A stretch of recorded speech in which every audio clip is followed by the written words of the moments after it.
Hey guys, this is Hell Hades. This is going to be another Raid Shadow Legends video. So today we are doing a video on end game Armiger. For me, Armiger is the best turn meter control champion in the whole game. And he's an uncommon. I do have a guide out on Armiger already. It's the first time I think I've ever done a second guide on the same champion. My eyes were opened when I was on my Twitch channel the other day trying to pull a team together to beat Stu Gaming in the Spider, and a few of the guys in Twitch was like, why don't you try him in this gear set? We'll come to that in a second.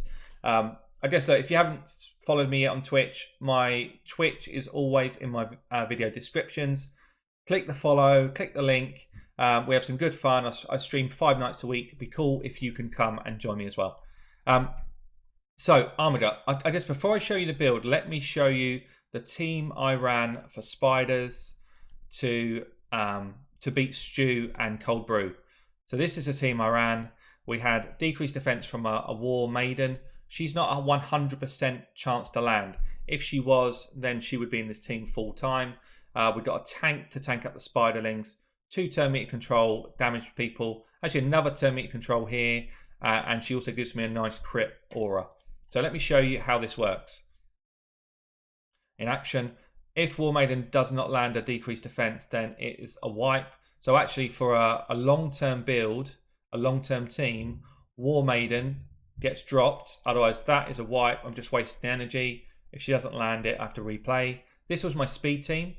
If we were replacing her, we'd replace her, if we were doing rares and uncommons, with someone like a Bellower with a smaller percentage defense down.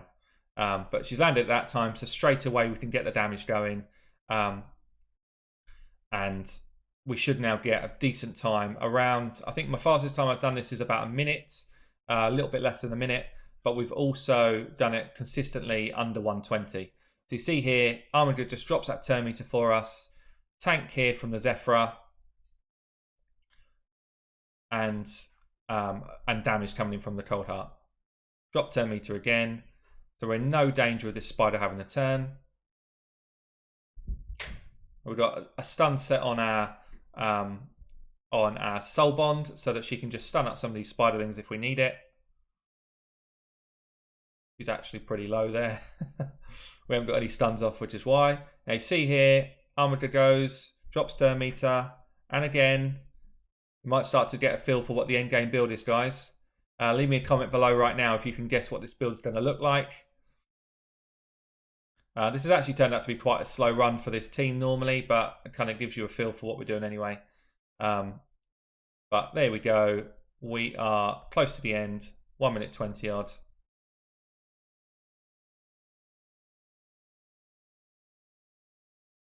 If you've got a Soul Bond and you know she's not decreasing turn meter, you can actually click on the Spider and force her to do that move. Which might just, if I do it here, look, she'll drop turn meter now, and it will enable your Armiger just to come in and do his slam attack to finish it off. There you go, 145. That was actually a super slow run compared to what I've normally done with this team. Doesn't matter. You get a feel for what the team can do. Good damage considering Armiger is literally just in there for single target hits. So let me show you his endgame build. And why is it endgame? I'm sure a few of you noticed there. He is in Relentless gear. Now, if I show you his kit, he has got an A1, which drops turn meter. We just saw that. So all he needs to do is land a critical hit, and he will drop the turn meter by 30%. And his damage proportional to defense. This is why I prefer him for a turn meter champ over Allure in this game. Because if he can get this off a reasonable amount of time, then he becomes more effective than Allure.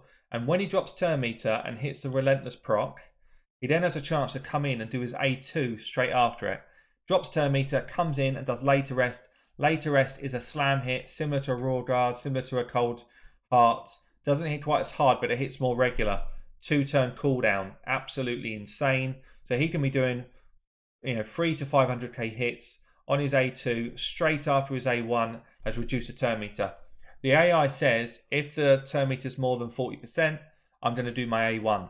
But if he does his A1 and then the turn meter drops, and he can then come in with his A2, really cool. Masteries I've put on him are basically down into War Master, like a kind of standard dungeon build. There's definitely an argument to have Helm Smasher on him and do more damage with that later rest. Maybe it's the better move anyway. And then I've gone support tree because I want the accuracy here. I want Evil Eye to drop turn meter by even more on his first hits. This does nothing at all. There's nothing here that I want to take. So let's see him then in my end game team for Fire Knights. I guess I'll show you his gear quick. Crit damage on his gloves with some crit rate. Defense percentage on his chest. We want to get that defense up because that's where his damage is coming from, with some speed. We've got a really nice pair of boots here with a triple roll and crit rate. And then they match really well with this crazy shield with a quad roll accuracy on accuracy on this Divine Life set. So really cool set here to go with him. And then we're just trying to build out his crit with the rest of the gear. So his crit's at 85. I pair him with Soul Bond. Soul Bond pulls his crit rate up to 99, I think it is, or 97, which is enough for me. Accuracy is really high. I want him to land that drop turn meter every single time. Good crit damage, good defense level, so he's not going to die easy. So yeah, let's get him into the Fire Knights. This is my... I'll show you first a kind of lower level team. And by that I mean, this one was a Battle Pass champ. We've got rare, rare, rare, and uncommon. Level 20 Fire Knights. And basically what we've got here is speed into decreased defense into nukes. And you'll see my Armiger is just in there dropping turn meter. If he manages to get that extra turn proc, then he'll drop turn meter and go straight in and kill whoever's turn meter he drops. But this is a team of a kind of lower end champions. I'll show you the same lineup, but with my actual end game team in a second.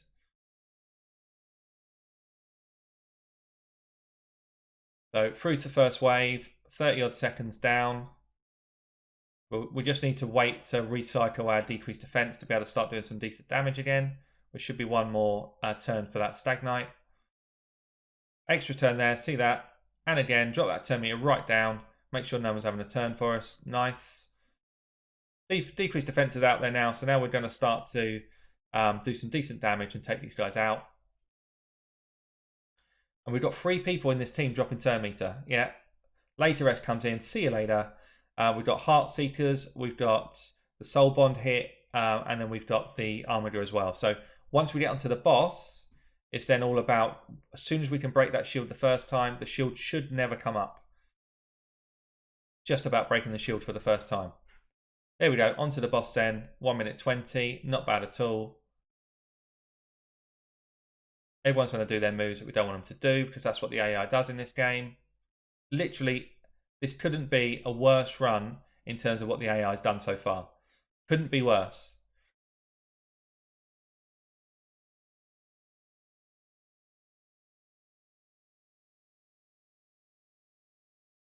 So we just got to wait to break down that shield. Again, everything's just proccing at the wrong time. Never mind. Turn meter drops. So you see, even on a really bad RNG run with rares, uncommons, all of the champions we've got here, we're still absolutely fine. There he goes. 2 turns in a row. Gets his later rest out. And we finally got that decreased defense on at the right time. So now we're just going to absolutely nail this boss. Turn meter drops coming whenever we want them. Later S coming in there for a nice 200k hit. And we're going to do, even with that terrible RNG, we're going to do somewhere close to 2 minutes 30. Which is pretty good. There we go, finish him off, 231, not bad at all. So let me now show you what my actual end game team is. So I actually run Draco here, and I run Mashald here for more... they do the same things as what you just seen actually, but they just do it a bit better. So Draco, although his negative affinity cannot get a weak hit here because he doesn't hit to drop his defense and weaken. So we always are going to land that decreased defense and weaken on AoE basis. You see here, we're going to be through the first wave very nice and quick. No danger to us at all. And we're basically running rinse and repeat, same thing again. Full auto comp. And you know, I run this anywhere between 1 minute 10 and 1 minute 45 normally. But the good thing about it is I've got quicker teams, but they're not a 100% chance to win. This is 100%. I've never seen it lose. 50 seconds onto the boss then. Now it's about RNG. How quickly do we get the right moves off to actually get the shield going? We might even do this straight away. There we go. Decrease turn meter straight away. Perfect. This shield with this team should never come up. Decrease defense and weakens out there nice and early. This is going to be a decent run. Drop turn meter there. Later rest straight in 300k. Thanks for coming. Heart Seeker coming in there. Nice 700k slam. And yeah, this is going to be a decent run. Finite for me is the most important dungeon to be running. I want to be getting better arena gear, and for me, Finite is the end game dungeon. So there we go, 129, pretty cool. And for me, Armiger is a staple now in my end game team. I know I keep saying it, but it's true. And as I say, you know, props to the guys on my Twitch channel for kind of saying to me, why don't you try him in Relentless gear, because he is actually insane in this gear. I've also thrown my Cold Heart into the same setup. She's in Relentless as well, because I think that 18% chance to proc, as long as you've got good enough stats, it's worth trying, guys. Let me know your thoughts below. Who else is at the end game is actually running this type of comp, or you know, has found a use for what might be seen as quite a low base champion in an end game team? I'd love to hear your thoughts. I've been Hell Hades. I'll catch you all soon.